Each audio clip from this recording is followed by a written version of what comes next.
800 pounds and on the run. This is the big talker today. An animal gets loose at Roger Williams Park Zoo. And bruises workers on his way out. Tonight, it's back in its cage, but ran free for almost an hour. NBC 10's Michelle San Miguel was at the zoo and found out how it escaped. Michelle?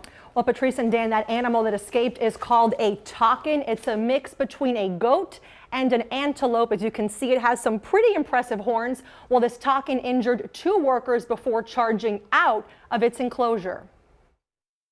This 800-pound takin had a wild morning running around the Roger Williams Park Zoo. Earlier today, an animal keeper and a veterinary intern went into this enclosure to perform a hoof procedure when the animal became aggressive. The animal charged the heavy reinforced doors multiple times, finally breaking through and leading him out of his enclosure onto zoo grounds. For almost an hour, the 8-year-old takin named Harley ran around the zoo before being sedated.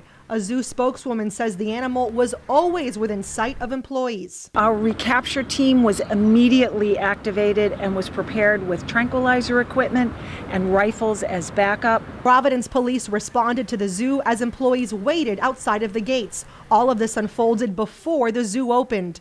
Zoo officials say it would have been a different story had children been inside. We're prepared, and that's what we train for, so all visitors would have been safely sent to enclosures, and the recapture team would have done the same things. People we spoke with told NBC 10 they still feel safe taking children to the zoo. I think that it's probably a rare occasion that would happen, so I feel pretty safe.